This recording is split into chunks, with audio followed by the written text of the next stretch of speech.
Cristiano Ronaldo, vai embora Cristiano Ronaldo, bateu, golo. Balotelli, Aguero! Posse de bola para Portugal, vai Éder, chuta!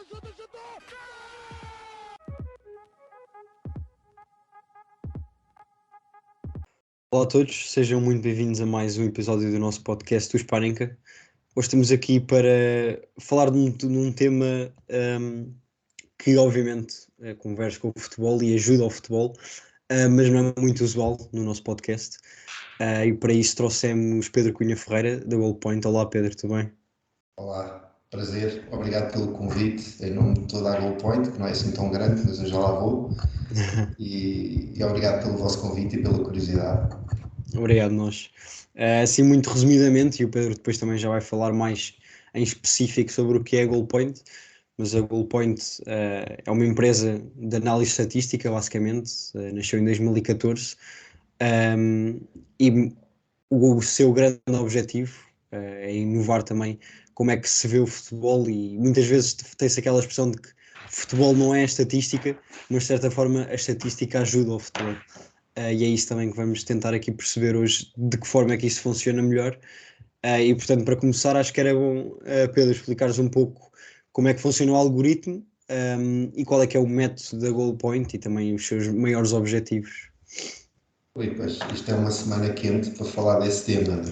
A estatística vale alguma coisa no futebol, ou se ajuda sequer, não é? Foi muito discutido esta semana nas redes sociais esse tema. Como funciona o algoritmo, acho que já lá vamos, é um bocadinho, acho que tenho que explicar algumas coisas antes. A forma como tu apresentaste está correta, nós somos uma empresa, não somos uma empresa desde 2014, somos uma empresa desde 2015. 2014 foi quando nascemos com marca, numa sexta-feira 13 de junho, e que nascemos um bocadinho para testar o conceito. Tínhamos muitas dúvidas, as pessoas que na altura criaram o Goalpoint, tínhamos muitas dúvidas se queríamos conseguir concretizar a ideia que tínhamos. E a ideia que tínhamos no início, nessa data, eu tinha tido uma passagem breve de 2 anos e meio pelo futebol profissional, no Sporting, dentro de uma SAD, e foi lá um bocadinho que tive esta ideia. E inicialmente queria desenvolver essa ideia dentro do Sporting, foi por onde passei, mas não era possível, havia muitas outras preocupações mais urgentes e prementes do que começar a pensar nestas coisas que ainda demoravam muito tempo a explicar, inclusive a outras pessoas que ainda não as conheciam, mas quando saí pensei de uma forma mais estruturada qual seria a oportunidade de explorar este tema em Portugal. Já existiam empresas que faziam isso, ainda não existiam muitas quando nós nascemos, sobretudo em Inglaterra, em Espanha, países nórdicos, mas eram muito poucas. Depois existiam algumas empresas, e eu já vou falar disso, que é muito importante no nosso trabalho, que recolhiam os dados estatísticos de uma forma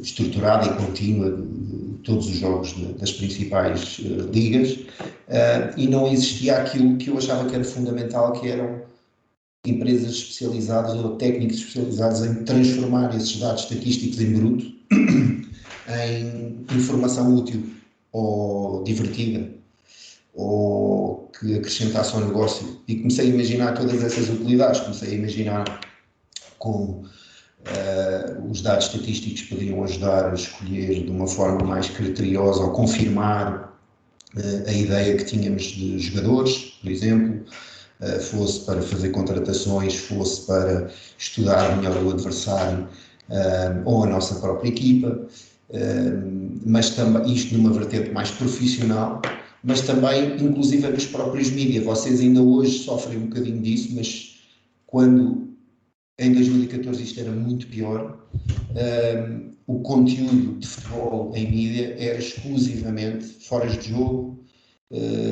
polémicas entre clubes e casos criminais de dirigentes. Portanto, isso era 100%. Falava-se muito pouco de futebol.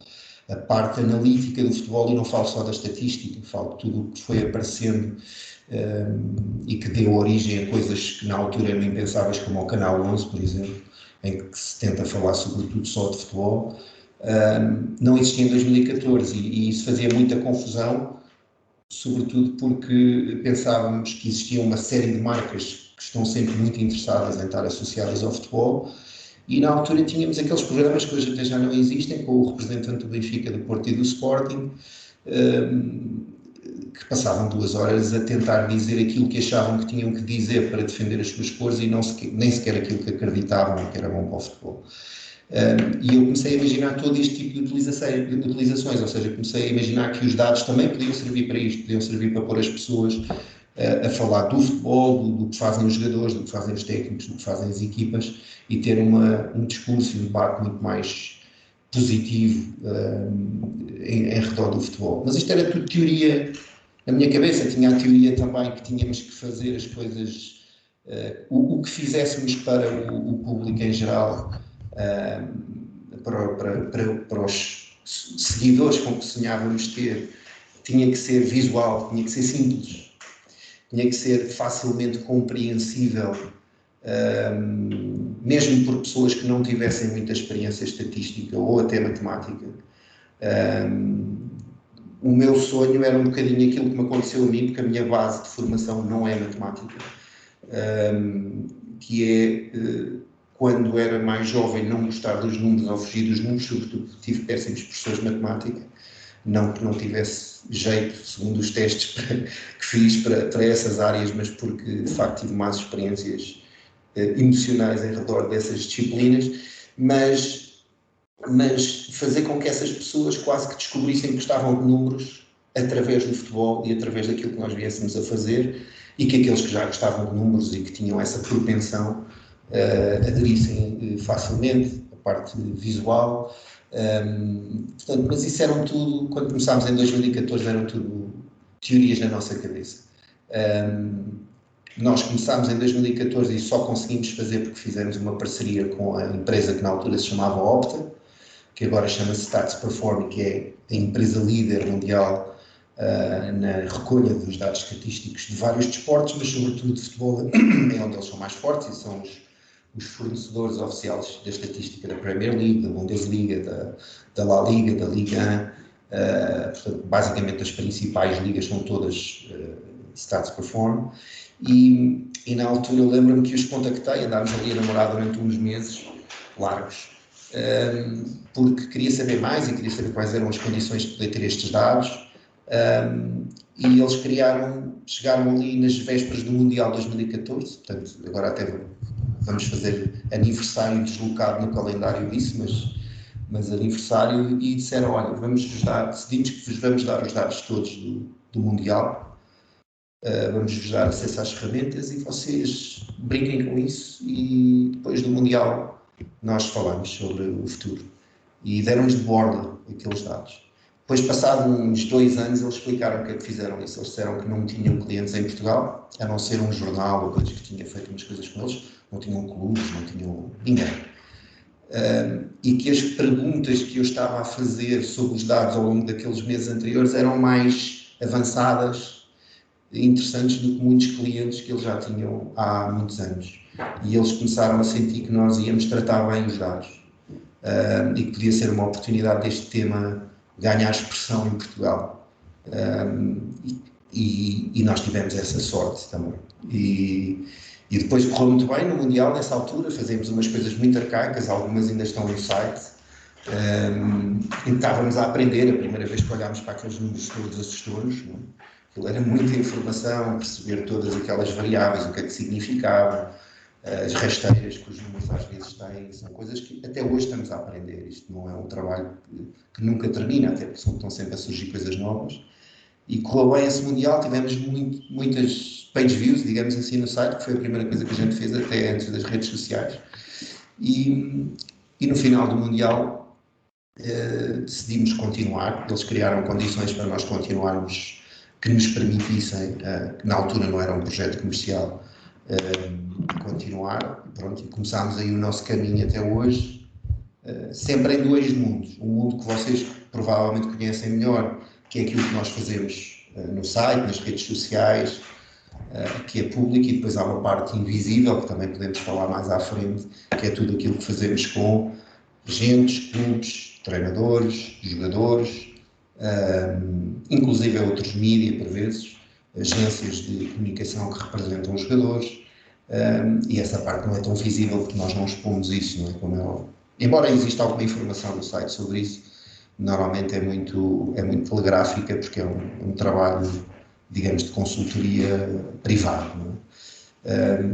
E até hoje mantivemos este percurso, não é? O algoritmo, como eu vos disse até antes de gravarmos, sendo um tipo de letras, isto só foi possível porque eu tive a sorte de me aparecerem pessoas realmente inteligentes para trabalhar comigo, porque senão não existia, não é? Não estou a dizer que os tipos de letras não são inteligentes, mas eu pessoalmente tenho consciência das minhas limitações e posso ser muito criativo, mas não tenho, por exemplo, a competência matemática e estatística e computacional até que pessoas que se foram juntando a mim tiveram para este projeto. Portanto, pode-se dizer que fui o fundador do GoalPoint, mas eu, quando apresento os fundadores, normalmente apresento as pessoas que nesses 2, 3 anos iniciais se juntaram a mim, porque foram fundamentais para que o GoalPoint pudesse fazer certas coisas que estavam na minha ideia desde o início. Uma delas era o rating, mas também a transformação de todo o nosso trabalho de aquilo que eu chamava artesanato manual em trabalho automatizado, que é muito importante também, que é perdermos o mínimo tempo possível a gerar os dados para termos o máximo tempo possível para pensar sobre eles e tirar conclusões ou contar histórias interessantes às pessoas que nos chegam. E, por exemplo, o algoritmo foi criado pelo Hernani Ribeiro, que é a pessoa que lidera hoje em dia a GoalPoint Pro, que é aquela área que trabalha com toda a parte profissional do futebol. Ele estava em Inglaterra, trabalhava numa empresa tipo EDP, tinha uma boa vida, mas adorava futebol. Aproximou-se do GoalPoint, já não lembro se foi eu que fui ter com ele ou se foi ele que veio ter comigo, através de uns textos que ele já escrevia num blog, e ele começou a dizer que queria muito fazer coisas com o GoalPoint, e eu estava com um bocadinho de peso na consciência, porque na altura isto não era um projeto comercial e, portanto, eu não tinha. Eu disse-lhe: olha, vais fazendo umas coisas e quando isto começar a gerar negócio, pensamos nessa hipótese de te juntares. E um dia ele telefona-me a dizer: olha, eu despedi-me e vou voltar para Portugal e vou-te ajudar. E assim foi. E veio, e a primeira coisa que ele começou a fazer a sério foi o rating. Isto foi, salvo erro, 2015, espero não me estar a enganar, se não é o Batman. E lembro-me inclusive a seguir a que jogo é que nós lançámos o GoalPoint, o rating, pela primeira vez, com muito nervoso miudinho, e algumas discussões internas até, porque aquilo, lembro-me que foi um jogo do Porto em Moreira de Cónegos, salvo erro, e o Maicon central marcou um gol de livre. E foi eleito nem sei se marcou o gol, mas foi eleito o MVP do jogo pelo rating, e aquilo gerou alguma discussão, alguma discórdia e aquilo meio disso acontece neste tipo de projetos sempre, que é, vais lançar uma coisa e na véspera está tudo à rasca, cheio de medo, e decidimos avançar na mesma, e no dia a seguir até ficámos aliviados e acabou logo ali a discussão com uma coisa que até nem tem que acontecer, que é os jornais concordarem connosco, mas por acaso no dia a seguir os 3 desportivos também elegiam o Michael como MVP. Nós pensámos, bom, não estamos assim tão mal para com isso. E pronto, e a partir daí depois juntaram-se mais pessoas, o Jorge, que é um dos nossos sócios e que manda em toda a parte de automatização, base de dados, servidores, código, tudo isso. Existe toda uma máquina que está por trás que eu nem me atrevo às vezes a descobrir, porque nem sequer tenho todos os conhecimentos para o fazer. E depois temos pessoas também, por exemplo, o Pedro Tudela esteve comigo desde o início, foi meu colega de faculdade na Católica, mais na parte de editorial, digamos assim, de conteúdo, e tem saído esse o trajeto. Portanto, o algoritmo, depois já podemos falar mais um bocadinho, mas eu acho mais giro falar em pormenores, até porque já estou a falar aqui há imensos minutos seguidos e vocês se calhar já querem meter outras perguntas pelo meio ou lançar outros temas para discutir, senão isto é uma missa. Eu, por acaso, também, e para aprofundar um pouco também essa parte do algoritmo, quero fazer uma pergunta sobre a parte humana desse algoritmo.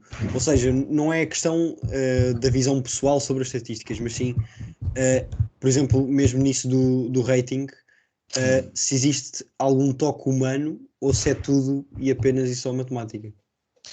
Existe, enquanto os algoritmos não forem feitos eles próprios por outros algoritmos, que não devem andar longe, tem sempre uma componente humana, não é? Sobretudo estes em que tu tentas atribuir uma qualificação numérica a um evento, a um acontecimento de um jogo de futebol. Obviamente, quando tu estás a dizer, por mais óbvio que isso seja, quando tu estás a dizer que um remate desenquadrado, mas que passa a arrasar o poste,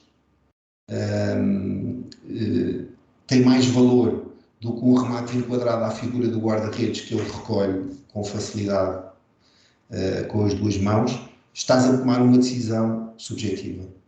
Obviamente, essas decisões podem ser cada vez menos subjetivas, e é o caso do nosso trabalho, consoante tu as tomes com base em dados também estatísticos. Não é? Obviamente, tu só podes dizer que esta bola é menos valiosa se tiveres a certeza estatisticamente daquilo que parece óbvio, que é um lance que em 90% dos casos o guarda-redes defende. Não é? A não ser aqueles casos que nós vemos nos bloopers, em que há uma coisa na relva, a bola salta por cima do guarda-redes, não sei. Enquanto que os remates desenquadrados que vão arrasar o poste, se por exemplo o guarda-redes estivesse distante daquela zona, tu tens noção que aquele remate por muito pouco não foi colocado o suficiente para permitir um grande gol, pela força, pela colocação, por tudo isso. E portanto, mas isso esse fator humano pode ser mitigado através desses fatores, e mas tem sempre uma componente humana. Agora, quanto mais informação e dados tu tens, quanto mais tu aprendes, inclusive no desenvolvimento do algoritmo, nós já fizemos 6 versões do rating ao longo destes 8 anos, mais o apuras, e depois também tem a ver com o objetivo, que isso era uma coisa que é giro explicar. Porque, por um lado, nós ficamos muito contentes até com a polémica que o rating às vezes gera, porque alguma vez nos passava pela cabeça, até tendo em conta a semana que nós passámos agora e que vocês testemunharam, alguma vez me passava pela cabeça, nem nas minhas previsões mais otimistas para o goal point, eu pensava que, ok, vamos fazer uma coisa com números e daqui a uns anos anda tudo à batatada, ou super curioso, com números. Isto para mim era impensável. Se eu tivesse as pessoas ligeiramente interessadas naquilo que nós fazíamos, para mim já era um objetivo positivo e, portanto, para nós é muito engraçado e dá-nos muito orgulho, obviamente, ver as pessoas tão interessadas pela nota que nós atribuímos aos jogadores. E nós temos a noção de que aquilo tem uma importância até a nível de entretenimento e até pode potenciar imensas outras coisas que já nos pediram para fazer e que nós só não fazemos por falta de tempo ou de recursos, às vezes, Fantasy Leagues, jogos, ou Total Rating, que nós fizemos em anos anteriores, dá para potenciar uma série de coisas. Do ponto de vista analítico, profissional, o rating tem muito menos importância do que as pessoas imaginam. Ou seja, eu imagino, e até percebo isso às vezes no que dizem os nossos críticos, que as pessoas pensam que nós fazemos todo o nosso trabalho com base no rating, porque do ponto de vista de mídia é aquilo que é a nossa marca. Mas o rating é uma notificação para nós. O rating é um alerta. O rating é uma coisa que te ajuda quando estás a olhar, por exemplo, para dados de 1000 jogadores, a rapidamente, num só número, tu perceberes se há ali qualquer coisa naquele jogador que deves ir ver e que não estava planeado inicialmente veres.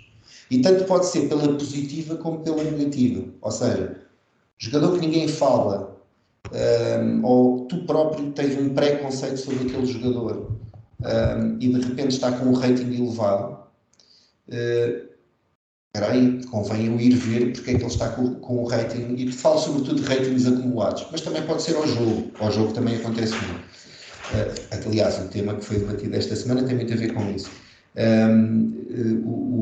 Assim como ao contrário, o jogador que tu tens uma percepção de ter muito mais importância e de repente tem um rating baixo. E tu tens que perceber, ou tens a curiosidade de perceber O porquê. E essa é a grande divisão, normalmente, que existe entre as pessoas que imediatamente renegam o que nós fazemos e as pessoas que eu diria que são as inteligentes, que são as curiosas, que é o rating, se não fizer sentido, é o rating mais interessante. O rating que faz sentido, pá, não tem ali nenhuma história a seguir para contar. Ok, o Messi teve 10 ou 9, o Ronaldo marcou 3 golos e teve 8,5 ou 9. Faz mais ou menos sentido, depois pode haver um pormenor ou outro. Mas de repente há um jogador que não marcou assistências nem marcou golos e tem 10. Como é que isso aconteceu? Porquê? Ou um jogador que marcou 3 golos, que já aconteceu, e teve 6 só. O que é que aconteceu para este rating existir? E a reação inteligente é ter curiosidade. Porque depois, quando nós vamos ver, e à medida que os anos foram passando e que o rating foi estando melhor, mais completo, com mais variáveis, nós começámos a trabalhar com 50 variáveis só. Hoje em dia trabalhamos com mais de 300, para cada jogador, para cada jogo. Algumas já criadas por nós, em que nós pegamos em várias variáveis que recebemos e criamos uma nova, e eu posso dar exemplos daqui a bocadinho desse tipo de coisas, falando de futebol a sério. Isto está muito nerd. Mas os números fazem sempre sentido. Podemos achar mesmo assim, ok, tá, mas o rating, e isso aconteceu-nos muito durante alguns anos, ainda hoje acontece um bocadinho, mas menos. Com os guarda-redes, por exemplo, que é uma posição muito difícil de avaliar com base num só rating, porque é talvez a posição no campo que mais depende das outras. Ou seja, ao contrário de um jogador de campo, sobretudo ofensivo, que depende da sua qualidade, sobretudo para criar ações e jogar bem, o guarda-redes, se o adversário não jogar bem, ou não jogar bem do ponto de vista ofensivo, se não criar perigo, é uma passa do 5.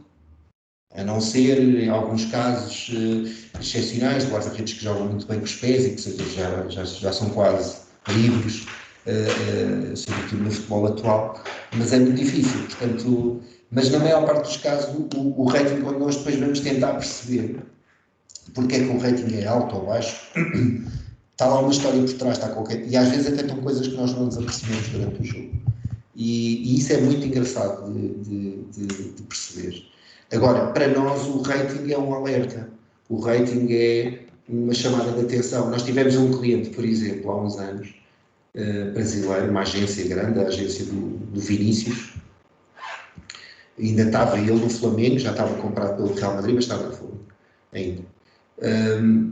Que comprava todas as ferramentas estatísticas, seguia e compilava todos os ratings que são feitos, sobretudo os mais populares das apps de futebol, mas uma vez virou-se para nós já o conhecíamos, porque os jogadores que estavam cá em Portugal dessa agência partilhavam sempre que eram eleitos MVP lá no WhatsApp da empresa, e o próprio fundador da empresa tinha uma propensão para esta informação muito grande, e ele disse, eu tenho estado a seguir o vosso rating, e o vosso rating para o trabalho que eu faço é o que faz mais sentido, é o que me ajuda mais, e portanto eu gostava de passar a receber a cada X jornadas do Brasileirão, eu queria passar a receber os vossos ratings para o campeonato inteiro, porque eu quero começar a cruzar o rating que vocês dão com a minha própria observação e da minha equipa. Porque, como vocês imaginam, o mercado brasileiro é super competitivo entre agentes para apanhar os miúdos e os jogadores logo que seja possível. Portanto, e isso são exemplos da utilidade do rating, e este até é um mais expressivo, mas no trabalho profissional, a maior parte dos projetos neste momento que temos profissionais nem sequer usam o rating. Usam coisas muito mais avançadas que nós também fazemos para esses fins. O rating é um ponto de discussão, porque o que acontece muito nos nossos seguidores e que nós gostamos que aconteça, e até temos pena de não termos mais tempo às vezes para fazer isso, ou imagina fazer isso em vídeo semanalmente, é as pessoas questionarem como ontem aconteceu, acho que foi ontem e até fui eu que respondi a isso, mas porquê é que o Neymar teve 8.3 e o De Bruyne teve 10? O que é que fez com que cada um deles tivesse este rating? Qual é a diferença? E isso é a reação curiosa ao rating, é a reação inteligente, porque depois está lá uma explicação, e normalmente quando damos a explicação, a reação da pessoa que questiona é de aceitação do que nós explicamos, e isso é a conversa que nós gostamos de ter.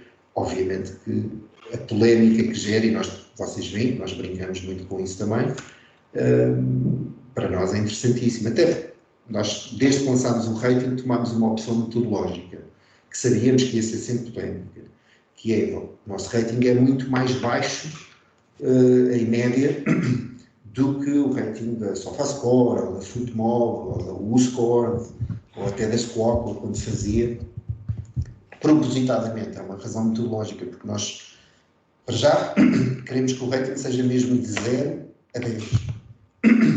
Não é de 5 a 10, não é de 4 a 10, e há ratings que são assim.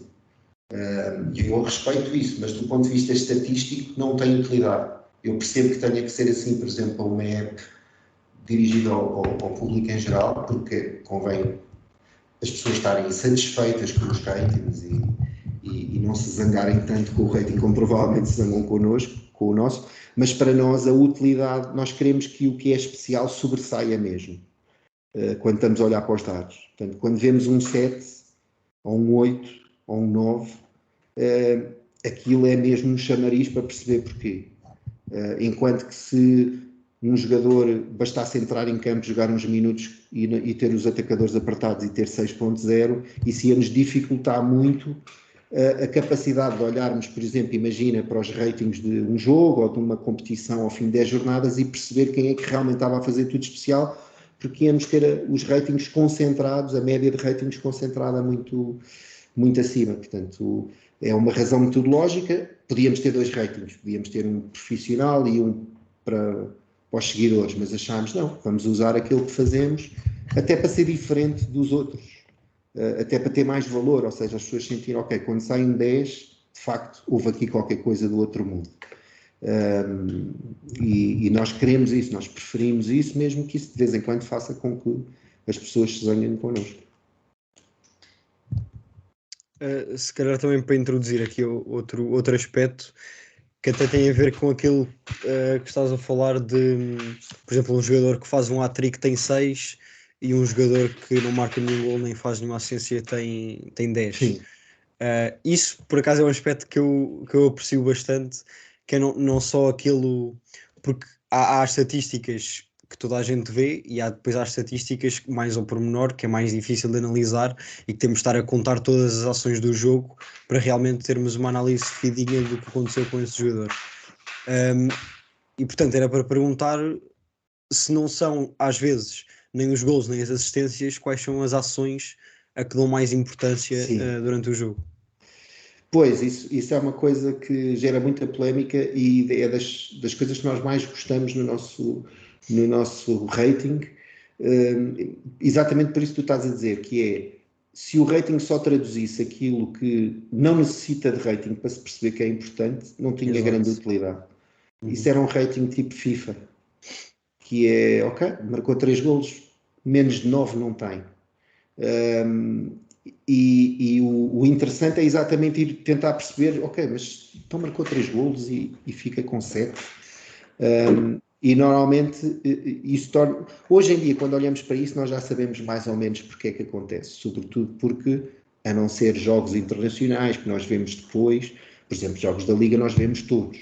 Ao contrário do que os nossos detratores possam imaginar, para mal dos nossos pecados, porque às vezes são jogos muito penosos de ver, nós vemos mesmo os jogos todos. E às vezes mais do que uma vez. E portanto, sabemos normalmente, e estamos a ver, só para vocês perceberem, nós não temos isso exposto publicamente, não foi sempre assim, mas de há uns anos para cá temos o rating live, ou seja, estamos a ver os dados a cair live, e estamos a calcular o rating live, damos ao intervalo, normalmente, para os jogos sobretudo maiores da jornada, mas nós próprios estamos a ver numa ferramenta própria os ratings a serem calculados lá. E estamos a perceber com alertas visuais em que é que está a liderar, em que é que está muito abaixo dos demais e tudo isso.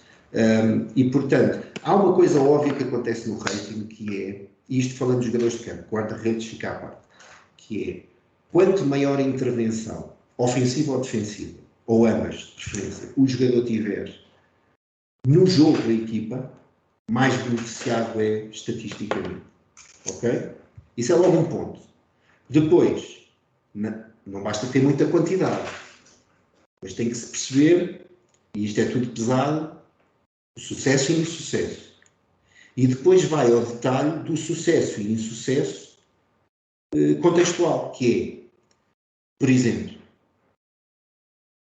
falando de um tema que até foi debatido esta semana, as perdas de posse não são todas iguais no rating. Um jogador, como por exemplo o Neymar, neste jogo, que perde 23 posses, para já é um número banalíssimo para o Neymar, ou para o Messi, não seria para o Cristiano Ronaldo. Mas o Messi e o Neymar são jogadores que podem ter à vontade 70, 80, às vezes 100, sobretudo o Messi, mas o Neymar também, por vezes, ações num jogo, porque o jogo é todo canalizado por eles. Para vos dar um exemplo agora do jogo de Portugal, isso aconteceu, para surpresa, acho que toda a gente, com o Mário Rui. O jogo foi todo canalizado através do Mário Rui. Também estava a ver isso nas estatísticas, sim. Ele chegou quase às 100, ficou com 98 ações e teve um grande sucesso a completá-las e nos passos que somou e na eficácia dos mesmos e do tipo de passos. Depois tudo isso conta hoje em dia, para vos dar exemplos. Obviamente os passos não são todos iguais. Nós temos, consoante o passe, consoante a zona, consoante a aproximação que permite à baliza contrária. E isto, por exemplo, há bocadinho quando eu estava a falar de variáveis que fomos nós que criámos, que nem sequer vêm dos dados em bruto que nós recebemos toda a informação basicamente que nos permite criar o que nós quisermos, porque recebemos a informação em bruto, via feed, que nos permite georreferenciar no campo onde é que as coisas estão a acontecer. Então percebemos o passe, onde é que ele nasce, para onde é que ele se dirigia, o que é que aconteceu, quem é que fez, quem é que interveio naquela ação e, portanto, por exemplo, dividimos os passos em passos normais, depois temos os passos aproximativos, que são os passos que permitem à equipa aproximar-se pelo menos em 25% da distância original que estava no momento em que o passo é feito da baliza adversária. Se exceder os 50%, ou seja, se encurtarem 50% a distância original em relação à baliza adversária, passam a ser super aproximativos. E, por exemplo, temos outra, este temos usado menos porque foi um bocadinho substituído pelos passes aproximativos, que foi o passe ofensivo valioso, que era um nome que eu nem gostava, porque eu às vezes punha-me a pensar, nós não explicámos isto em nenhum sítio que as pessoas consigam perceber todas ao mesmo tempo o que é que queremos dizer com isto. E isto, se calhar, as pessoas pensam que estamos em casa e olhamos para um passe e dizemos, olha, este é valioso. Este não é assim. Também tinha um número por trás, que era o passe ofensivo valioso, era qualquer passe, mas não lhe damos tanta importância hoje em dia, que permitia colocar a equipa receber a bola a 25 metros ou menos da baliza adversária. Uma espécie de um raio, ok? E esses eram os passos ofensivos valiosos. Depois criámos os aproximativos e os super aproximativos, porque há muito passe ofensivo que não coloca necessariamente a bola a 25 metros da baliza contrária e que deve ser medido e deve ser ponderado e deve ter uma importância diferente. E isso começou a beneficiar jogadores que antes não eram pela vertente anterior. Portanto, mais do que o tipo de ações, obviamente é assim, por exemplo, mesmo os dribbles, que é uma coisa que as pessoas têm a percepção que tem muito peso no nosso rating, não tem tanto como as pessoas imaginam, porque às vezes há jogadores que habitualmente têm ratings muito elevados e num jogo fazem muitos dribbles e têm esse rating elevado e noutros não fazem nenhum e têm na mesma um rating ao mesmo nível porque fazem outras coisas igualmente importantes, mas os dribbles também, e puxando um jogador que já não joga cá, mas que era um bom exemplo disso, o Brahimi. O Brahimi era um jogador que passou por cá, que tinha um rácio de drible de quantidade e de eficácia parecido com o Messi, por exemplo. Só que o sítio onde ele fazia os dribles não era bem o mesmo do Messi. O sítio e a direção dos dribles. O Brahimi fazia muitos dribles por vezes na zona do meio campo e às vezes até fazia dribles em que estava a recuar em direção à baliza adversária e não a progredir em relação à baliza adversária. Portanto, não era exatamente a mesma coisa. E tudo isso conta na ponderação do rating, naquela migalha que aquilo vai contribuir para o rating final. Os remates é a mesma coisa. Eu lembro-me claramente de um jogo em que o Soares, acho que foi o Soares, e acho que houve outro com o Evanilson, que fizeram 2 ou 3 golos. E tiveram um rating relativamente baixo para o que as pessoas estavam à espera, porque as pessoas veem 3 golos, então na geração FIFA, que eu também me incluo, apesar de não parecer, também joguei FIFA há muitos anos, 3 golos é nota máxima, não tem nada que saber. E aqui não é assim, porque obviamente os golos têm ponderações diferentes. O jogador recebe, por exemplo, num passe muito bem medido, diferente à linha de golo, a 1 metro da baliza, que tem um expected goal elevadíssimo, às vezes, normalmente até maior do que o penalti, e mete aquele golo vai contar muito menos, conta, como é óbvio, para o rating, mas conta muito menos do que uma bomba do Bruno Fernandes de fora da área, colocadíssima, que depois está com um expected goal on target elevadíssimo, que o guarda-redes não consegue chegar, e que no fundo inventa um golo de uma probabilidade baixíssima de golo. E portanto, assim como quando o jogador falha uma ocasião daquelas primeiras que eu descrevi, é muito mais penalizado do que, por exemplo, o jogador que arrisca o remate de longe e passa a arrasar o poste, por exemplo, e não entra. Portanto, tudo isso hoje em dia tem e à medida que começamos a ter mais dados, depois há outras coisas, as ações defensivas, há uma que no outro dia eu estive a conversar com um jogador que disse que adorava uma variável que nós tínhamos, adorava porque ele também tinha bons resultados nisso. Era as ações defensivas no meio campo contrário, que o ano passado foi liderada pelo Otávio. O Otávio, que é um fã do nosso trabalho, não tem problema nenhum certamente para ele dizer isto, e é um jogador que tem uma história engraçada para o tipo de trabalho que nós fizemos, porque ele chegou ao Porto, salvo do Internacional, depois foi emprestado ao Vitória, e nós, quando ele foi emprestado ao Vitória, destacámos-lo uma coisa que já não fazemos há muitos anos, mas que fazíamos anualmente na altura, que era o Moneyball Player, que era o jogador que estava a jogar, não estava a ter a atenção mediática que justificava, mas cujos dados indicavam que se ele mantivesse aquele registro, era jogador para jogar num patamar acima.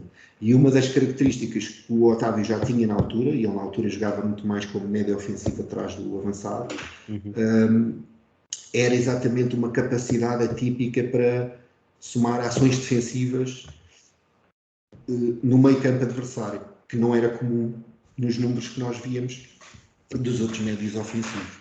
E ele manteve e melhorou sempre essa característica ao ponto do ano passado ter sido ele, depois a seguir foi o Palhinha, que já não surpreende tanto, um jogador dessas características ter esse registro, e depois outro que também deve ter surpreendido muita gente, que foi o Vitinha, porque o Vitinha era descrito como um jogador frágil, às vezes as pessoas fazem ideias olhando só para os jogadores que depois os dados também contrariam, e o Vitinha juntou-se ao Otávio para se destacar nessa variável. Essa variável também é importante, mas eu estou a dizer que é importante, não é mais importante do que um central que corta a bola in extremis na área, claro. Provavelmente até é menos. Eu estou a dizer que são coisas valorizadas e que todas estas pequenas coisinhas, e podem ser muitas mesmo, aliás eu referi o número, mais de 300, contam. E depois, quanto mais um jogador soma ações deste tipo, quanto mais o jogador no fundo contribui para o jogo, para a construção, finalização ou para o anular do adversário, melhor rating vai ter. Isso depois é traduzido. Há a velha discussão, mas vocês gostam do Messi ou gostam do Neymar e tudo isso, mas aquilo vem tudo dos dados, não há forma de fugir a isso. O caso do Messi até é um caso que não faz muito sentido discutir, se as pessoas compararem com as outras apps ou com as outras plataformas, como lhes chamam, que dão ratings, como têm ratings muito mais elevados, ainda vão ficar mais zangadas, porque o Messi tem muito mais 10 no SofaScore ou no Score do que tem no Goal Point.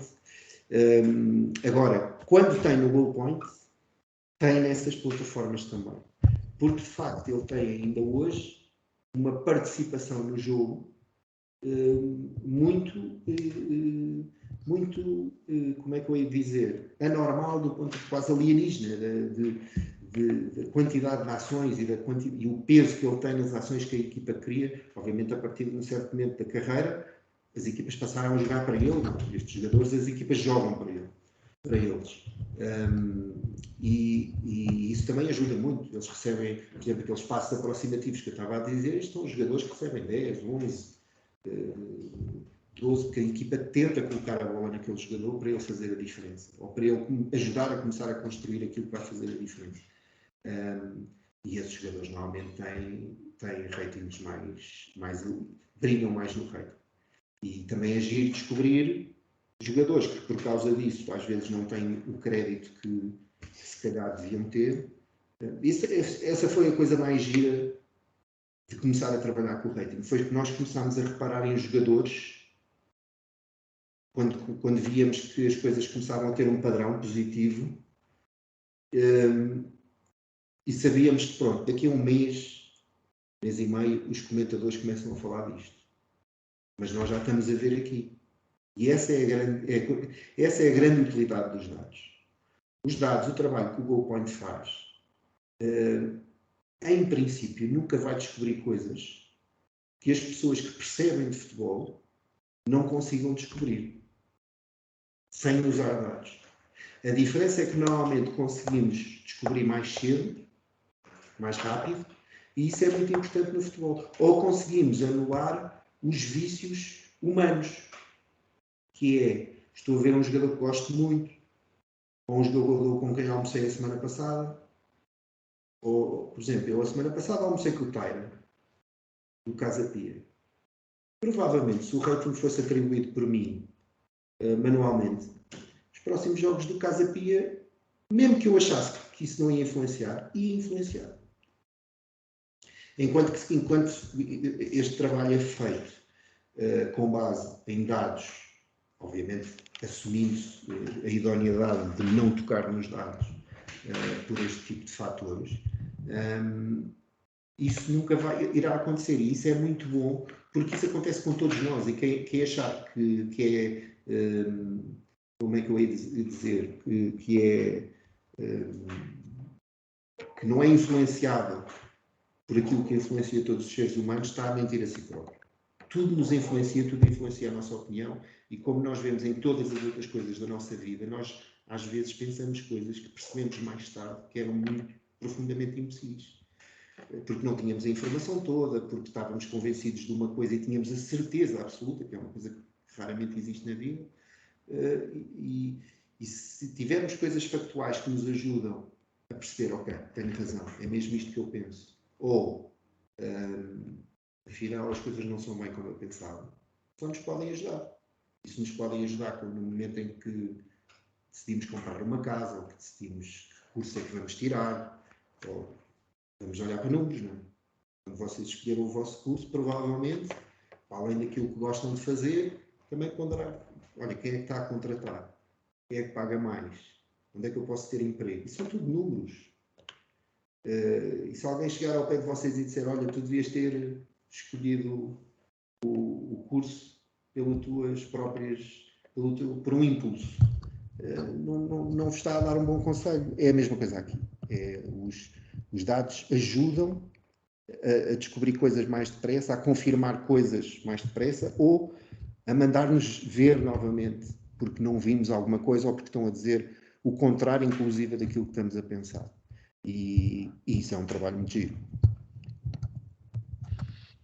Bem, Pedro, em primeiro lugar, cumprimentar os nossos ouvintes, só agora que estou a intervir, mas estou a gostar muito de te ouvir a ti e ao Rocha. Uma pergunta que eu queria fazer, e é algo que eu tenho uma curiosidade já sobre isto há algum tempo, não, se calhar, não especificamente a Goal Point, mas no fundo dos sites de estatísticas no futebol em si, é a recolha de dados. Portanto, tu já disseste que há mais de 300 variáveis. Falaste em coisas muito específicas, por exemplo, recolha da posse na área, ou melhor, no meio campo adversário, a direção do drible, a taxa de eficácia de um drible. Como é que recolhem esses dados? Eu duvido que seja uma pessoa que está ali a ver jogador a jogador e a anotar assim num caderninho. Eu não sei.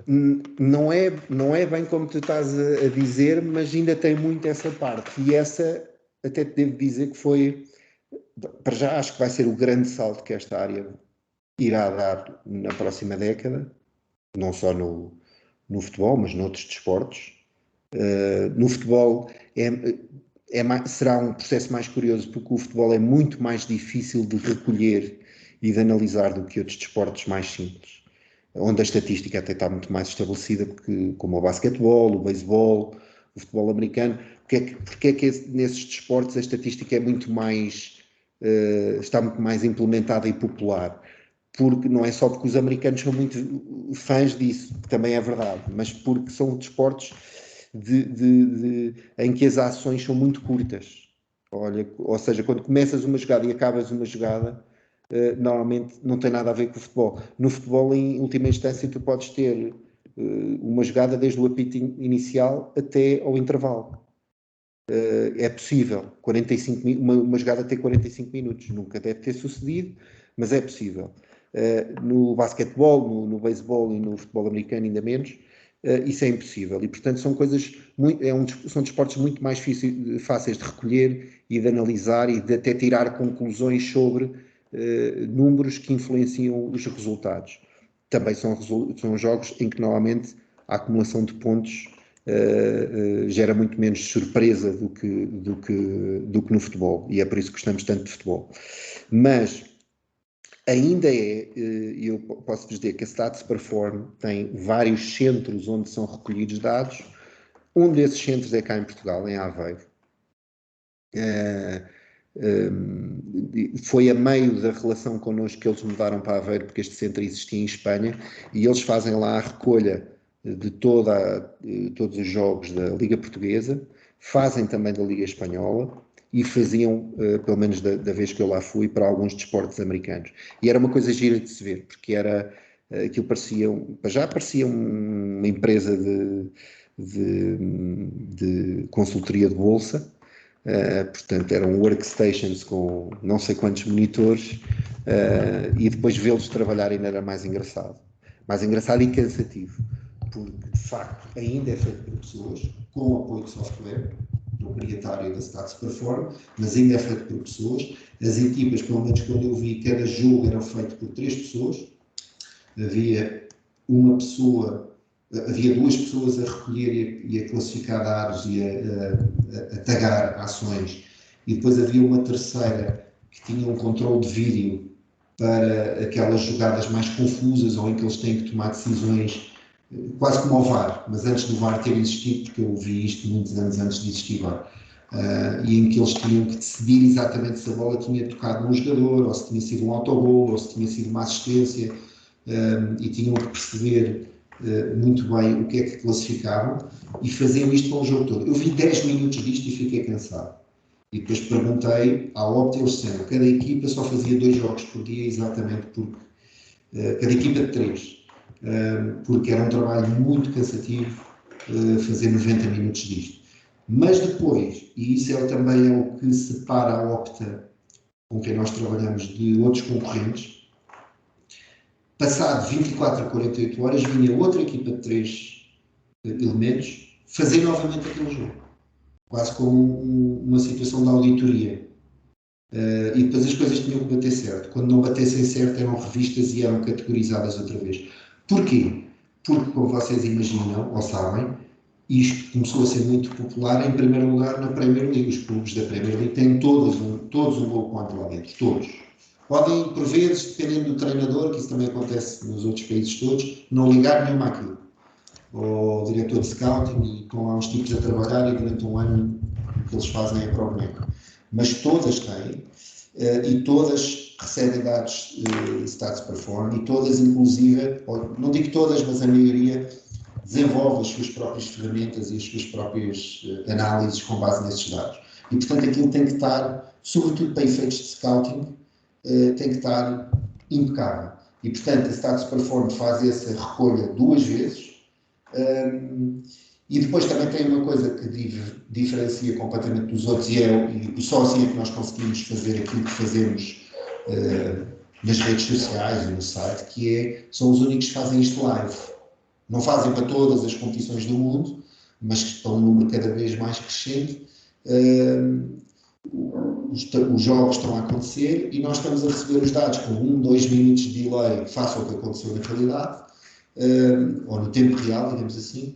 Estamos a receber o feed atualizado do que está a acontecer. E isso permite-nos a nós fazer o trabalho que fazemos hoje em dia no Twitter e até poderíamos, ou permite a existência de coisas como o SofaScore ou como o Futebol, em que vocês estão a ver ali os dados a serem atualizados com essa cadência, mas permite outras coisas muito mais avançadas, como alguns clubes já terem alguém a olhar para esses dados, em contacto com o observador da equipa técnica que está a ver o jogo numa posição superior no estádio, e a cruzar informação ou a preparar informação para o treinador fazer alguma correção ao saber de alguma indicação importante estatística ou intervalo em alguma conversa que vai ter com o jogador ou com o plantel. Isso já existe, isto não é ficção científica, isso só é possível porque os dados são feitos em live. Depois existem existem várias marcas, existe uma coisa que vocês já devem ter visto no Twitter, o StatsBomb, que é muito bom também, mas ainda não tem esta vertente live, não consegue concorrer com a Stats Perform nesta área, e portanto é mais usada em scouting. Existe a Instat, existem mais, estas são as principais. A Instat é muito popular em Portugal. No entanto, e aqui vou dizer uma coisa, que era a coisa principal que os detratores da estatística deviam dizer, e nunca nenhum deles diz, porque não sabem, que é: neste tema é muito importante trabalhar com bons dados. Ou seja, se nós não conseguíssemos trabalhar com o Stats Perform ou com o equivalente, não valia a pena existirmos. Porque pior do que tu não teres dados estatísticos é perderes tempo com maus dados estatísticos. E há empresas que recolhem dados, são mais baratas, mas recolhem dados estatísticos sem a qualidade e sem as pessoas terem o treino, sem o critério, sem a formação que a Stats Perform, por exemplo, faz. As pessoas treinam 2-3 meses antes de, por exemplo, poderem começar a recolher o seu primeiro jogo a sério. Enquanto que há outras empresas que vão para países de salários baratos, vão buscar pessoas jovens, não lhes dão formação e põem-lhes a classificar ações de jogo de futebol ou de outros desportos quaisquer. E isso é péssimo, porque isso aí ainda estás a fazer uma coisa pior do que não usar dados estatísticos, que é estás a assumir conclusões com base em dados errados. Aí ponho-me ao lado daqueles que dizem que nós não devemos existir e digo, para isso, mais vale não fazer estatística. Ou seja, se é para fazer estatística, tem que ser com os melhores dados.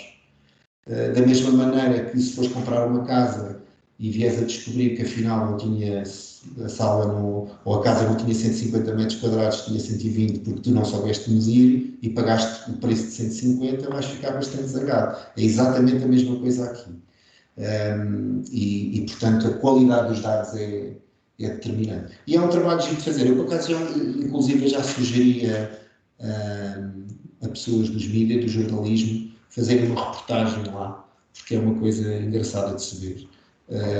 Obviamente, acredito que não interessa a toda a gente, mas é giro ver-se. E é um trabalho. Agora, há de dar um salto tecnológico. Com o desenvolvimento da inteligência artificial, com sistemas de reconhecimento automatizados, tudo isso, há de chegar a uma altura. Eu não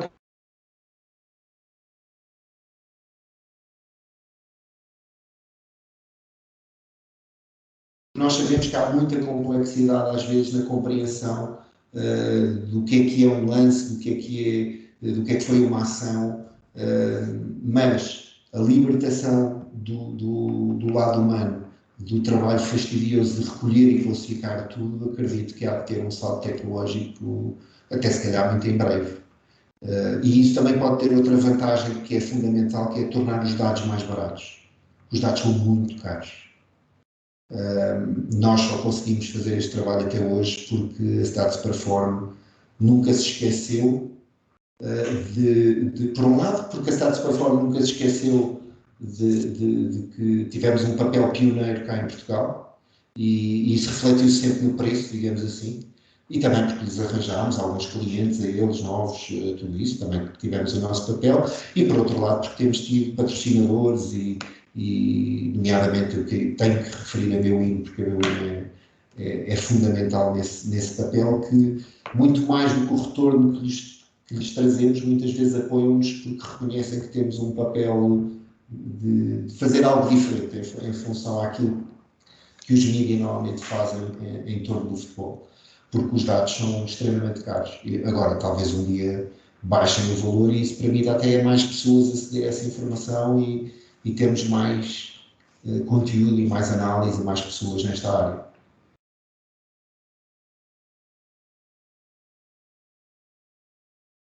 Então, já se cansaram? Não. Eu ia agora fazer também umas perguntinhas. Chuta.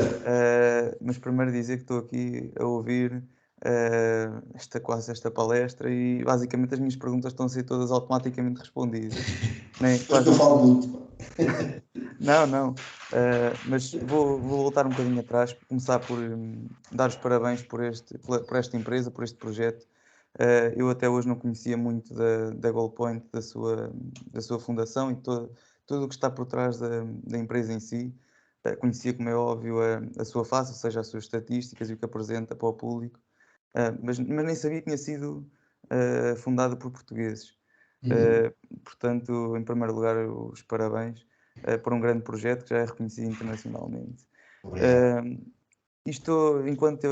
Enquanto estiveste a falar de dados, Pedro, eu estava bastante solidário, porque eu já tive 2 cadeiras de programação na faculdade, e uma delas, mesmo sobre engenharia de dados e programação de dados, e sei o quão complexo, e revejo-me completamente no que tu tens dito, o que é preciso limpar os dados, o data cleaning, o data setting, o saber exatamente o que é importante, o que é que não é, de que forma vamos agrupar os dados, de que forma vamos obter estatísticas interessantes.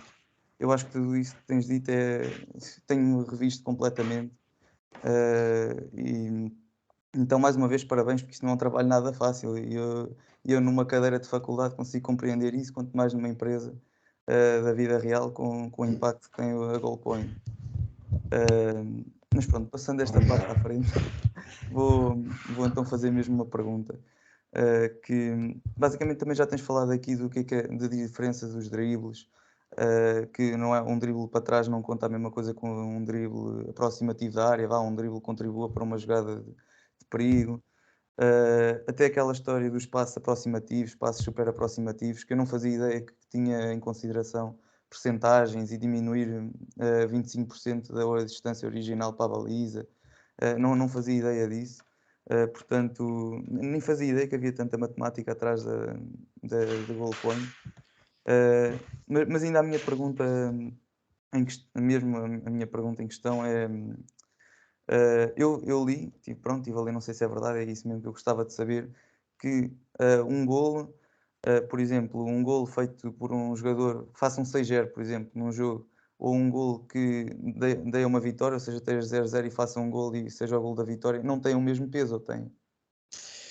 Tem, e é uma discussão que nós temos, ou que já tivemos, e decidimos manter. Ou seja, os golos são afetados pela questão contextual futebolística em que acontecem e não pelo resultado do jogo. Porquê? Mais uma vez, porque o rating para nós tem um fim profissional e não um fim de jornalismo. Ou seja, se fizéssemos um rating para, por exemplo, decidir quem é que era o melhor em campo, ou o jogador mais influente do jogo, ou o jogador que decidiu o jogo, que é o critério que muitas vezes é utilizado, por exemplo, quando a Liga atribui o melhor em campo, provavelmente isso faria mais sentido. Obviamente, marcar o terceiro golo quando já se está a ganhar 2-0 não tem o mesmo peso. Mas como isso para nós não tem importância do ponto de vista profissional, e já lá vamos à discussão se deve ter ou não, porque nós queremos avaliar como é que os jogadores executam o jogo, que é para os poder classificar dessa forma e analisar dessa forma, abstrair da parte contextual. Porque o que nós queremos saber é se devemos recomendar um jogador a um cliente ou se devemos ter em atenção um jogador adversário quando damos um conselho a um treinador com quem trabalhamos, ou perceber a sua relevância no jogo da equipa e não tanto os seus louros, digamos assim, mediáticos. No entanto, aquilo que tu estás a dizer é uma coisa que já me fez pensar bastante por causa da parte psicológica, que ainda é mais difícil de trazer para a matemática. Mas eu, isto é a minha opinião, não quer dizer que seja do goal point. Eu penso que marcar um penalti, concretizar um penalti ao minuto 90 de um jogo que está 0-0, e depois podemos ir para aí fora, mas que jogo? E que jornada? E em que posição de campeonato? E qual foi o resultado anterior? Podemos introduzir imensas variáveis nisto. Não devia ter o mesmo peso do que concretizar um penalti fresquinho aos 5 minutos, mesmo que esteja também 0-0, de um jogo de menor relevância, que já conta menos, ou, estás a perceber? Eu acho que isso também pode ser trazido para a questão do rating. Sobretudo um rating que ainda traduza mais as forças dos jogadores. Só que depois, de facto, se tu começas a mostrar muitas dessas coisas mais subjetivas no rating, começas a mostrar muita coisa objetiva e subjetiva e começas a mostrar muito desempenho com a parte psicológica e tudo isso, e depois minas ali um bocadinho os números com coisas que não são propriamente, são um bocado água e azeite. Agora, podes criar vários algoritmos. E podes ter por exemplo, nós tivemos uma coisa que obviamente não era um algoritmo, até enquanto fizemos isso era uma coisa manual. Como é que isso se chamava? Epá, agora fica-me mal não saber o número. Mas era basicamente o nome. Era, como inventamos nomes muito elaborados, às vezes não me lembro todos. Era um ranking da importância dos golos.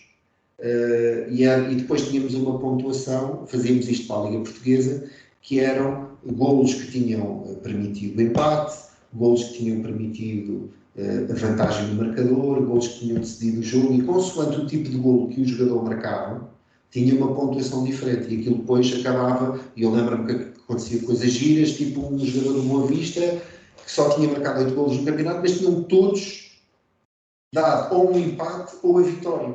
E ele acabava à frente no rating, às vezes, ou no rating, desculpa, nesse ranking, de jogador com 15 golos, mas muitos tinham sido pouco relevantes no marcador. Portanto, isso dá para fazer, e nós já fizemos isso, inclusive, separado do rating. Agora, a forma como os golos são executados, isso sim, influencia o rating. Depois, o outro trabalho, eu estou a falar só do rating, porque o trabalho profissional já não tem tanto a ver com isso. Nós no trabalho profissional olhamos muito para os números, o rating tem menos importância, o rating é só, como eu disse, uma notificação, uma chamada de atenção. Porque depois, por exemplo, estamos a avaliar um jogador para um relatório de scouting para um cliente. Vemos os jogos, também usamos o iScout como toda a gente para observar coisas em específico, tipificamos o jogador tanto do ponto de vista observacional como estatístico, mas depois, por exemplo, podemos ir, ok, então agora vamos usar o rating para tentar descobrir quais foram os 5 jogos em 30 que devemos recomendar ao cliente que veja. E vamos ver que rating é que ele teve em certos jogos. Até pode ser positivo e negativo, pode ser, olha, vejam estes para perceber os pontos fortes e estes para perceber os pontos fracos do jogador, porque estes jogos que estão aqui batem certo com as tendências dele nesta amostra toda de pontos fortes e pontos fracos. E portanto, lá está, é aquela questão que eu falava de poupar tempo.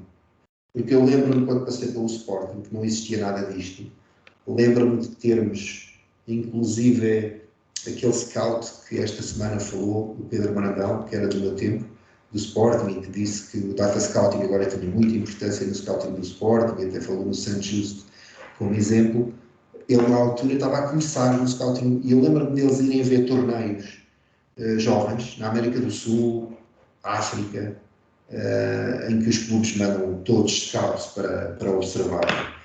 E eles levavam muito pouca informação prévia, a não ser o trabalho de casa, coitados, que já tinham feito com as ferramentas que existiam na altura, e era muita observação, poucos dados, e eu observar. E eu imagino, hoje em dia, como seria muito mais fácil fazer este trabalho de uma forma focada, em que tu vais para o torneio e já levas alguma informação analítica que te permite. Não quer dizer que tu não repares nos outros, mas, por exemplo, se calhar vais ver um jogo entre duas equipas e já tens um conjunto de jogadores que tens debaixo do olho para seguir. Assim como quando chegas do torneio, tiveste a observar o torneio, que é uma coisa que é tão importante ou mais do que a estatística, isto fico bem frisado, porque há malta que joga que a gente diz o contrário e nunca dissemos tal coisa, pelo contrário.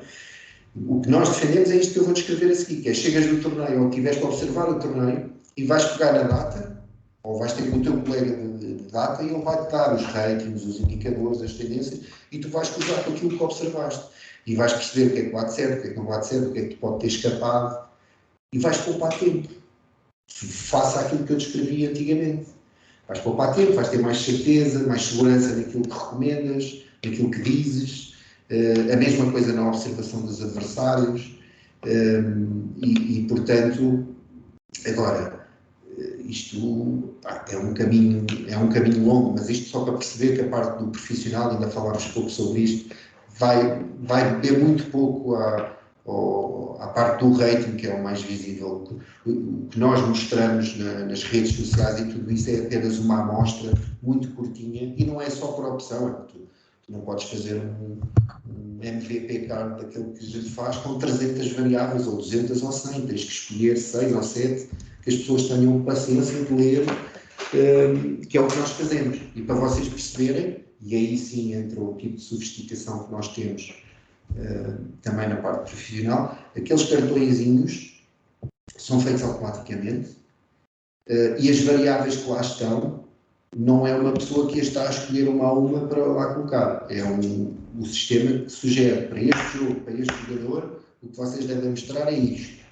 Depois o que podemos é ter, e às vezes acontece, porque ele está muito orientado para mostrar coisas só positivas, e nós às vezes, como o caso ontem do Ronaldo, queremos mostrar coisas negativas, e então tu tens a possibilidade de, não, eu aqui quero mostrar quantas ocasiões flagrantes é que ele desperdiçou, e então vais buscar isso. Mas, e todo aquele dinamismo dos cartões, aquilo é tudo automatizado, foi programado para mostrar certas coisas, ou para ir buscar certas coisas caso atinjam certos níveis, porque a partir daí já está acima da média, porque só assim é que, imagina, nós somos 6 pessoas no Goal Point a trabalhar. As pessoas imaginam, normalmente somos muito mais. Sempre que eu tenho uma reunião, as pessoas, vamos fazer uns 10, 20, mas isso só é possível sermos só 6, embora sermos 10 não tinha problema nenhum e ajudava imenso em certas coisas, porque apostámos muito na parte da automatização do nosso trabalho. Mas isso foi uma opção desde o início. Em última instância, tudo o que puder ser feito pela máquina deve ser feito pela máquina, e é aquilo que nós chamamos de trabalho macaco. Mesmo que tenha muita inteligência por trás, mas é trabalho macaco. Porque as pessoas têm que existir para acrescentar valor àquilo. E o valor é interpretar, saber explicar aquilo que temos às pessoas que trabalham connosco, ou que nos leem, ou que nos seguem. Aí é que tem que estar e no desenvolvimento, claro. Não ter uma pessoa só a fazer bonecos, ou só a escolher variáveis para colocar no cartão, era um desperdício do que o humano realmente pode atribuir ao nosso trabalho, que é o valor acrescentado. Bem, acho que depois de ficarmos a conhecer assim um pouco mais em pormenor o que é Goal Point, acho que também era interessante entre nós discutirmos, e Blanco, posso começar por ti, para percebermos também a importância que damos às estatísticas, e de que forma é que isso nos ajuda pessoalmente a analisar um jogador ou um jogo. Sim, obviamente que a estatística tem o seu valor. Acho que qualquer pessoa que esteja minimamente atenta ao mundo do futebol, seja amante de futebol ou não, mas que goste de ver futebol, sabe que a estatística tem um valor quando organizada de certa forma e direcionada para uma certa forma. Agora, não é só ter os dados à frente, é interpretá-los à forma de cada um, e é por isso que os clubes, especialmente na Premier League, cá em Portugal, isso ainda é um bocado arcaico, têm data analysts, é para isso, não é só para recolher dados, é para ter lá alguém que organize e interprete de acordo com os objetivos de cada clube. Pode ser ter um futebol mais ofensivo, ter um futebol mais X, pode ser N coisas. E para isso é que serve isso. Agora dizer que a estatística é inútil e que queima a paixão do futebol, obviamente que há muita coisa sentimental e mental, psicológica do futebol que a estatística não apanha, claro que sim. Eu acho que é um pouco juntar os dois. Eu acho que renegar qualquer um dos mundos não é por aí, e ainda bem que já vivemos numa altura onde a tecnologia é globalizada o suficiente e massificada, é essa a palavra que eu queria, a tanta gente, que permite aos dados chegarem com facilidade de uns sítios aos outros, porque e agora vou dar um exemplo de um filme que vi hoje, que é o The Damned United. Já na década de 70, o treinador da altura do Leeds, o Don Rovey, dava dossiês aos jogadores sobre como é que a outra equipa jogava. O que é que um treinador já tão maluco com esses pormenores como o Don Rovey faria numa altura de hoje, em que tem tudo sobre a outra equipa, tem tudo o que quiser, pronto, usa os dados como quiser. Já o Mourinho e o Benítez, já também no início dos anos 2000 faziam muito isso, mas era tudo de observação, era tudo o que achavam que acontecia. Se calhar se tivessem dados, viam que acontecia de outra forma, que eles não a captaram, porque são humanos, e humanos muitas vezes não captam algumas coisas que a matemática pode contrariar ou confirmar, ou o que seja. Portanto, eu acho que isto para mim, e muito sinceramente também não percebo como é que gera tanta polémica, apesar do Pedro dizer que até gosta porque demonstra interesse. Eu não percebo como é que isto gera tanta polémica, no sentido de, eu percebo como é que um ranking possa gerar polémica. Agora não percebo como é que a utilidade da estatística em si no futebol pode gerar polémica, porque é uma coisa complementar, não é? Se vai dizer que é a única coisa que importa no futebol, claro que não. Se deve ser excluída, claro que não. É uma coisa complementar, é uma parte de um todo. Pelo menos é a minha opinião, e a melhor forma de analisá-la é canalizá-la para a vossa ideia de jogo, sendo um clube, para a forma como vocês querem analisar um jogo, sendo um mero amante de futebol, um analista, um jornalista, ou o que seja. Depende do que vocês queiram tirar dali. Não é só darem-vos os dados para a mão, é preciso saber interpretá-los. Uhum. E também acho que duas coisas que é importante realçar. Esse aspecto, e acho que também é uma coisa que as pessoas não veem muito a goal point dessa forma, que é a questão que o Pedro estava a explicar, de serem mais não é profissional da forma em que trabalham, mas profissional no sentido de analisar os dados e de que dados é que dão mais importância do que outras empresas que também dão ratings a jogadores, e por essa razão são ratings mais altos, por darem mais importância aos gols, assistências, etc. Essa importância que é dada a se calhar estatísticas que lá está, tem que ser mesmo um programa a agrupá-las todas, para depois no fim fazerem sentido, acaba por ser importante. Também, primeiro, obviamente, certos clientes privados e clubes e agentes e até os próprios jogadores que querem perceber melhor que jogador devem contratar ou aprimorar o seu próprio jogo. Isso também acaba por ser importante. E depois, como estava a dizer há pouco na minha pergunta, também acho que isso é uma coisa que faz mais falta ao futebol, que é não é dar menos importância, mas é saber distinguir, acima de tudo, a importância que é dada aos golos e às assistências, num sentido de impacto que tem numa equipa, e depois ao resto, todo o resto das outras estatísticas, que acabam por demonstrar um impacto diferente, mas que, na minha opinião, é mais importante do que o rating mais expressivo, digamos assim. Isto foi sempre uma visão que eu tive da forma em que analisávamos jogadores, e não é por voltar a ser polémico, como também já fomos aqui há umas semanas quando eu falei sobre o Darwin, mas acho que é um dos melhores exemplos para falar neste aspecto, que é um jogador que acaba com mais de 30 golos durante a época, mas se calhar se fôssemos ver todas essas outras estatísticas que aqui o Pedro falou, que são mais de 300, de, por exemplo, dribles e de passos aproximativos ou de perdas de bola, etc. Isso tudo acho que dá mais importância ou pelo menos deveria, na minha opinião, no momento de analisar um jogador. E eu acho que isso é onde também a Goalpile é diferente e, na minha opinião, acaba por ser bastante positivo. Gil, também aqui para dares a tua opinião sobre de que forma é que olhas também para a estatística no momento de analisar os jogadores ou os jogos. Certo, olha, Rocha, vou começar por dizer que não acho que tenhas sido nada polémico da outra vez quando fizeste aquela análise que eu até considero detalhada sobre o assunto, mas claro que te faltam muitos dados, como é óbvio, não vais estar aqui a trazer as 300 e tal variáveis que o Pedro estava a falar, como é óbvio, não é possível, falaste só das principais. Pronto, é o que é.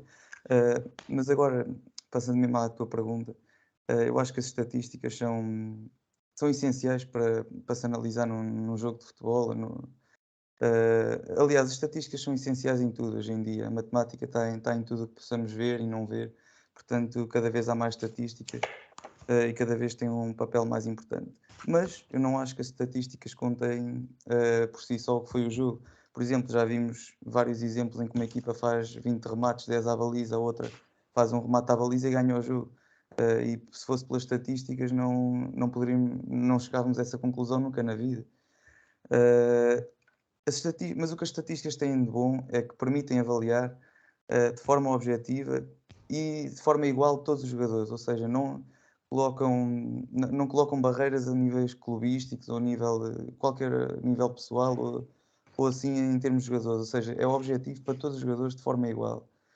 Tal como o Pedro há bocado estava a falar, quando foi almoçar outro dia com um jogador do Casa Pia, lá está, as estatísticas dele continuam a ser objetivas iguais às dos outros, não é porque foi almoçar com o jogador do Casa Pia que agora vai ter maior pontuação. Portanto, acho que isto aqui é uma parte importantíssima das estatísticas.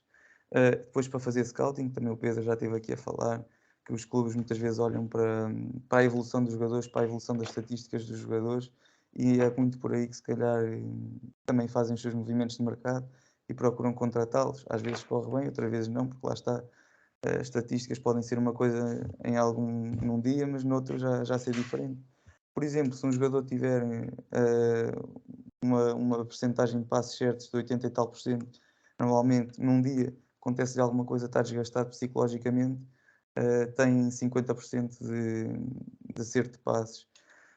Isto aqui podemos considerar que é um valor, um outlier, ou seja, não está na sua média, não é um valor que corresponde assim à realidade, mas no entanto está lá e vai modificar totalmente as médias e as apreciações que as estatísticas dão. Portanto, como é óbvio, é preciso ter sempre um olhar mais humano sobre o que é o jogo e sobre as estatísticas. Lá está, é preciso aquelas 6 pessoas que estão lá a trabalhar no Goal Point constantemente para avaliarem tudo o que se passa.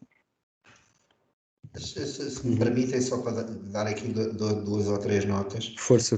Essa parte que vocês estavam, eu acho que muitas vezes, e naquilo que o João estava a referir, que não percebe como é que há pessoas que ainda são contra. Para já, é assim, existe uma tendência humana para resistirmos à mudança. Nós sabemos disso. Portanto, tudo o que é diferente, tudo o que questiona aquilo que eu acho que já domino, porque o futebol, mal ou bem, é um tema que a maior parte dos adeptos que o segue com muita paixão se auto-habilita a considerar-se um especialista, sem tirar nenhum curso, nem nada. O futebol é visto como uma coisa que todos nós podemos dizer, eu percebo muito de futebol, e não nos rimos de nós próprios. Quando, por exemplo, eu achava que quando era miúdo sabia muito de futebol. Porquê? Porque decorava uma coisa que vocês já não é do vosso tempo, antes dos Transfermarks e isso tudo, saíam umas páginas amarelas parecido com os cadernos da bola e do Record, mas havia umas marcas, nomeadamente a Garinha Sportivo em Itália, que fazia das ligas todas, e aquilo era tipo umas listas telefónicas, e eu decorava aqueles jogadores todos. e já sabia os jogadores todos e depois víamos muito menos, portanto, quando víamos alguma coisa na televisão, víamos com muito mais atenção porque queríamos absorver tudo, não tínhamos esta quantidade de jogos que há agora. Eu achava que percebia muito de futebol. Quando comecei a trabalhar no Goal Point, quando comecei a desenvolver o Goal Point, a cada ano que passa, eu estou convencido de sei muito menos de futebol do que alguma vez pensei saber. Eu considero-me um completo ignorante. Às vezes tenho umas conversas e tal, como tive o outro dia com o Tar, ainda há 2 dias com um adjunto de uma equipa grande. Epá, e saio de lá um bocadinho mais satisfeito, sinto que as pessoas, que afinal até consigo ter uma conversa em que sei alguma coisa. Mas como vou percebendo cada vez mais a complexidade do jogo, as ratoeiras daquilo que eu penso versus a realidade, e o trabalho que as equipas técnicas têm hoje em dia, que não tem nada a ver com o que tinham há 30 anos, sinto que cada vez sei menos. E eu penso que muitas vezes a má vontade das pessoas com a estatística é para já porque pensam que para já é uma coisa diferente. E depois estão convencidas, que acontece muito também, que os tipos que fazem estatística vêm com a ideia de que aquilo responde a tudo e substitui tudo o que já existe, que é completamente falso. Os que fizerem isso vão se estatelar, e já aconteceu casos desses. Quem o faz com inteligência apresenta sempre o trabalho que faz como um complemento. É mais uma área de informação para juntar a todas as outras, para melhorar o processo e para percebermos mais o jogo e até o desfrutarmos mais, nos divertirmos mais. E depois também estão convencidas às vezes que as estatísticas são aquilo que eles veem na televisão. E depois surgem estas discussões. Vocês, pronto, o jogador teve 90% de acerto, dão nota melhor. Por exemplo, o Bruno Fernandes ontem, por pouco não foi MVP, e teve 66% de eficácia de passe. Que até ele já não é um jogador com uma eficácia de passe muito grande. Ele tem uma média sempre ali por volta dos 70%. Mas 66% é muito abaixo do que ele costuma ter. E, no entanto, foi quase o MVP, que obviamente teve um gol, teve uma assistência. Mas é assim, ele não acertou muitos passos. Mas porquê é que ele não acerta passos? Porque ele tenta arriscar. Ele faz passos ofensivos que arriscam. Não teve 66% a jogar a 6 e a criar problemas à equipa defensivamente. Ele teve 66% a tentar fazer passos que rasgassem a defesa checa e colocassem os colegas em ocasião de gol. E por acaso, 4 desses passos, 4 ou 6, não tenho a certeza, criaram situações de ocasião de gol. E uma até flagrante. E portanto, se nós só ligássemos aos números grandes, e as pessoas às vezes pensam que a estatística ainda está nesse nível, não têm a noção daquilo que eu vos expliquei há bocadinho, que já temos a noção do sítio do campo onde a coisa acontece, que tipo de passe é que é, que tipo de drible é que é, que tipo de remate é que é, ao pormenor, micro, e que isso é tudo tido em conta mesmo quando estamos a dar uma simples nota a um jogador. As pessoas pensam que ainda é apenas aquele quadrinho que está na televisão, ou as estatísticas muito simples e muito básicas que a nossa televisão mostra para os jogadores da nossa liga quando anunciam quem é o MVP, ou quando vão ao site da liga. A coisa é muito mais profunda que isso. Depois, há uma coisa que vocês referiram que é fundamental, que é preciso saber falar disto, e é preciso saber tirar conclusões, porque se pode tirar conclusões completamente erradas, e depois é normal que as pessoas também sejam contra a estatística. Ou apresentar isto. Por exemplo, uma das coisas que eu aprendi, que foi fundamental, aprendi quando passei no futebol e muito antes de criar o Goal Point.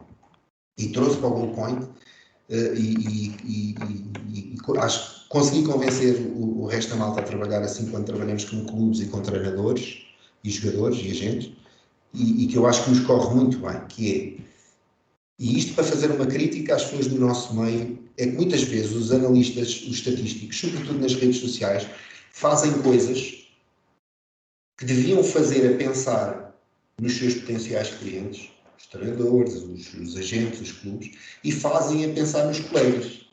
Fazem um gráfico excepcional e uma análise excepcional que só o outro estatístico é que percebe. É uma coisa tão complexa, ou um gráfico tão difícil de ler, ou uma sigla que eles inventam que é tão esquisita, que as pessoas do futebol não vão lá chegar. E acontece muitas vezes data scientists ficarem sozinhos no gabinete e ninguém as liga nenhuma, porque eles não conseguem criar confiança e criar uma conversa com as pessoas do futebol. E, portanto, nós temos que saber simplificar.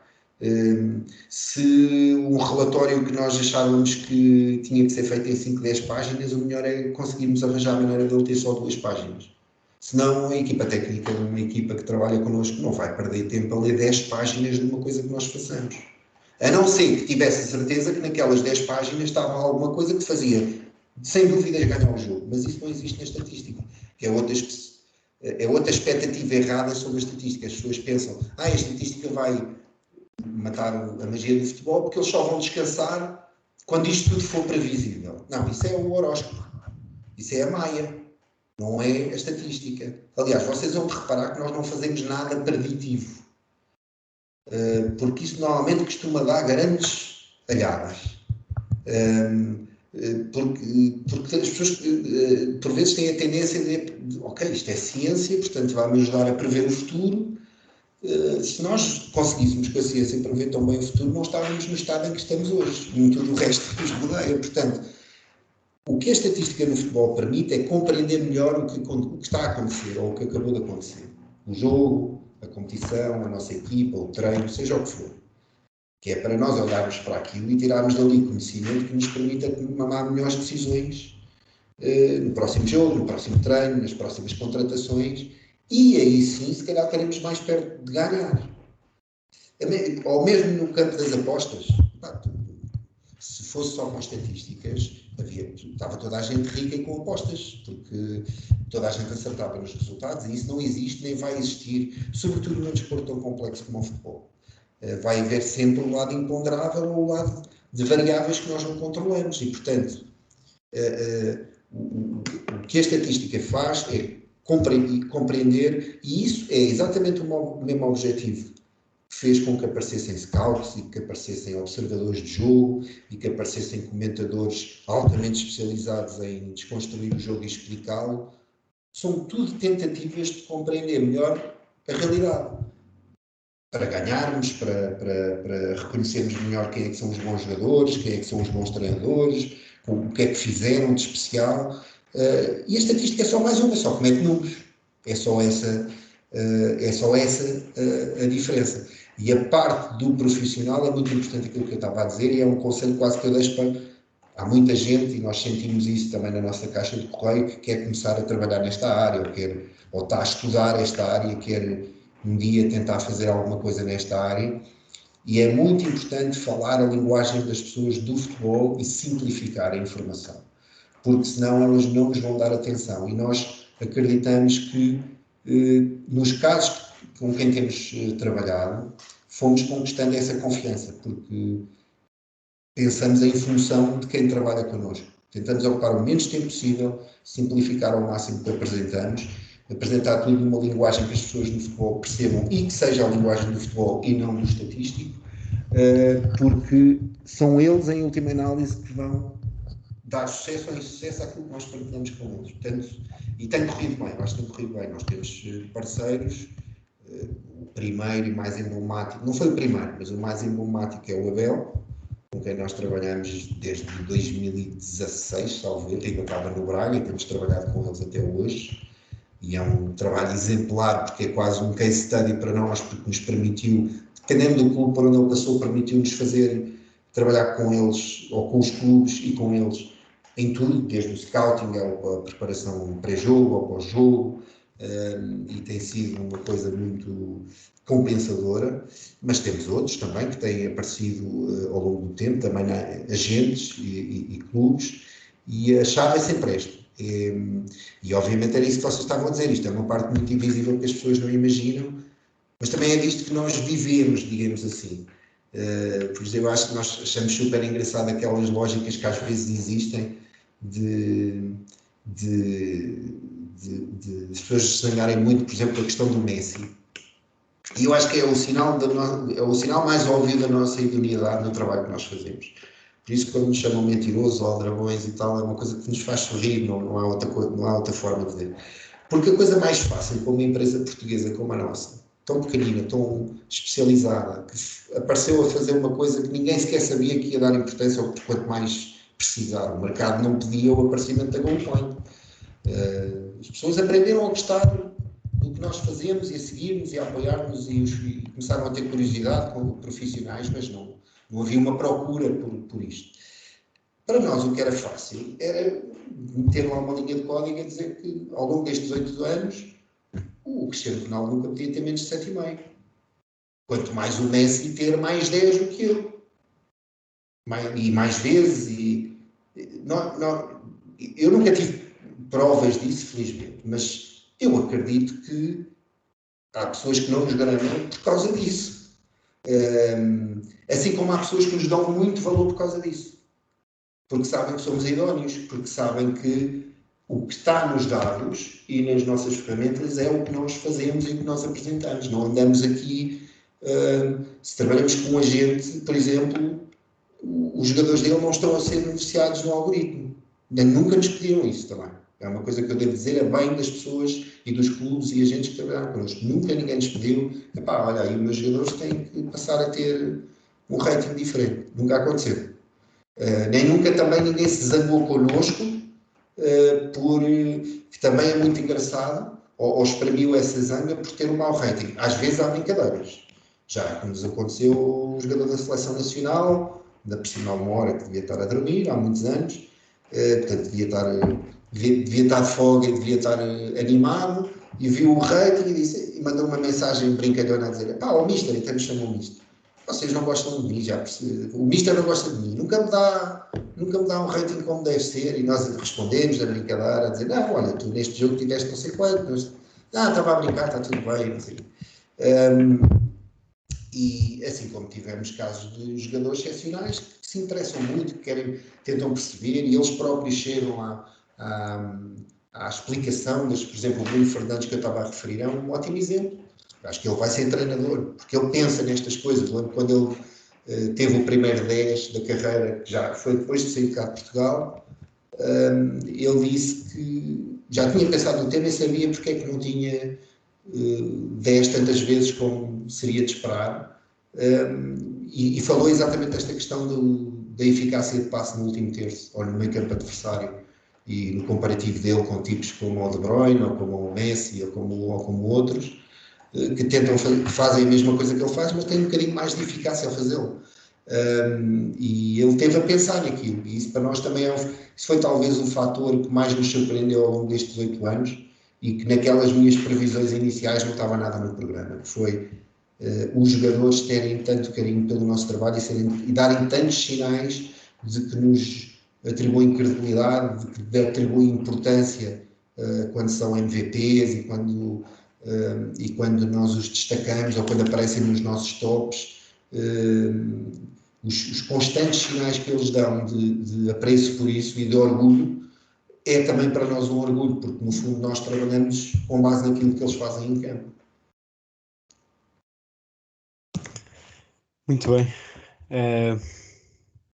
Olha, gostei bastante de ouvir isto tudo e acho que aumentou imenso o nosse conhecimento, se calhar não sobre o futebol, que era como estás a dizer, cada vez que vemos mais estatísticas ficamos a saber que percebemos cada vez menos de futebol, mas é sempre bom para também perceber o outro lado, porque digamos que nem em todo lado há esta transparência entre entidades que no fundo fornecem estes dados do futebol para os adeptos em geral, mas que por trás têm muito mais trabalho.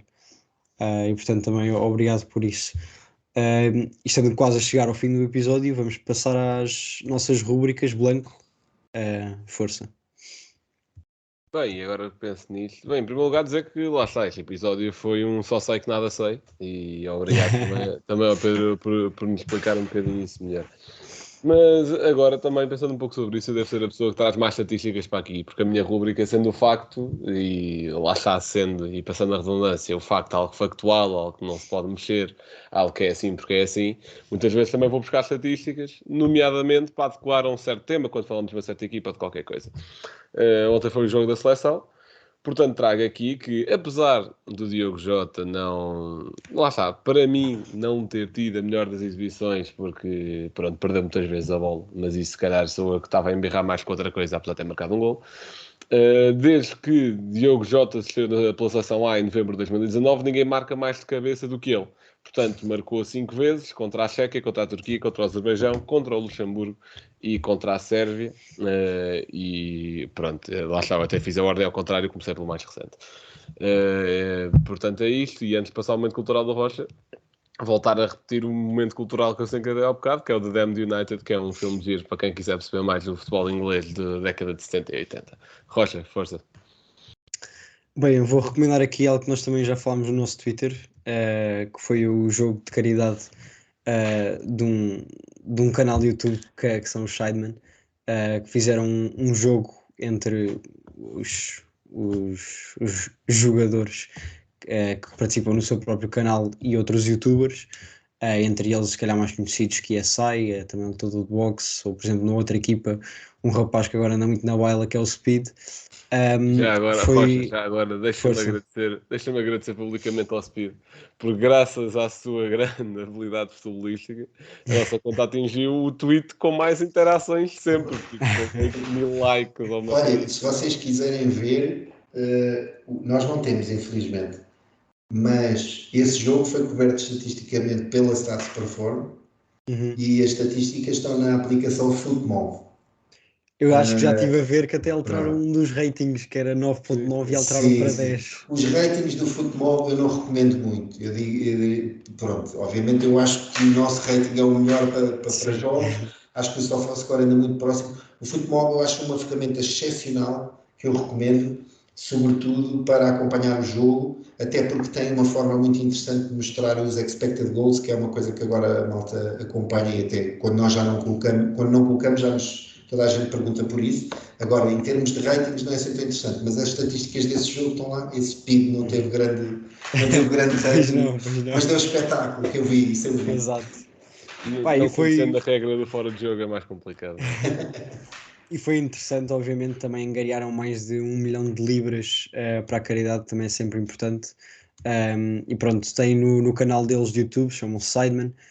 Tem o jogo completo, que com o evento em si tem mais 3 horas, mas depois também tem só os gols e os highlights, que também é sempre interessante de ver. Gil, o teu comentário semanal. Olha, deixa-me só trazer uma possível estatística, não sei se é verdade, mas é o que me parece, sobre esse jogo, que basicamente qualquer remate à baliza era golo. Isto deve estar quase 100% accurate, acredito que sim. Sim, houve lá um dos guarda-redes não teve uma exibição muito feliz, não, que aquilo Eu é acho que qualquer foram os sítio. dois, mas vou então ao meu comentário, que foi feito por Fernando Santos, ontem depois do jogo da seleção, e ele diz: já pedi desculpa ao Jaló porque era ele que deveria ter entrado. Eu trago este comentário no sentido de resumir o que têm sido os últimos meses, em especial esta última convocatória de Fernando Santos. Tem sido uma confusão total de jogadores que se calhar deveriam estar e não estão, jogadores que por outro lado não poderiam não merecer e estão lá. Sai o Pepe, não vem um central. Sai o Rafa, entra um ponta de lança. Pronto, é a gestão que ele está a fazer, que eu não concordo muito. E acho que quando ele tem um central no banco e precisa trocar um central e põe um médio e puxa um médio para trás, acho que isso mostra de certa forma o desorientamento que ele deve estar a ter neste momento. Muito bem, fica aqui também o Gil a cascar na seleção, ou melhor, no Fernando Santos também já é habitual. Mas bem, por último, agradecer outra vez ao Pedro. Acho que falo por todos quando agradeço. Foi assim um episódio um bocadinho diferente do que costumamos fazer, mas também muito interessante, lá está, para percebermos esta outra faceta do futebol, que é, como estávamos a falar e como o Blanco também disse há bocado, que se complementa. Dá para complementar tudo, estatísticas com a nossa apreciação pessoal de jogadores, e é só dessa forma também que devemos conviver no futebol. Portanto, Pedro, Obrigado. muito obrigado. Obrigado Pedro, pelo obrigado. vosso interesse e pelo convite. Sempre que quiserem, que a agenda permitir, é quando quiserem. E Muito obrigado. tudo a correr bem com o projeto. Agora vou passar a ouvir sempre. Já percebi então que aqui durante o Mundial vai haver exigências sobre o engenheiro, mas acho muito bem, tem que ser assim. É capaz que haja. Mas bem, chegamos então ao fim do nosso episódio. Novamente espero que tenham gostado. Fiquem bem e até à próxima. Liverpool 3-0. Corner taken quickly, Origi! Está isolado Cristiano Ronaldo. Vai embora Cristiano Ronaldo. Mete. Bateu. Golo. Balotelli, Aguero! Posse de bola para Portugal. Vai Éder. Chuta. Gol!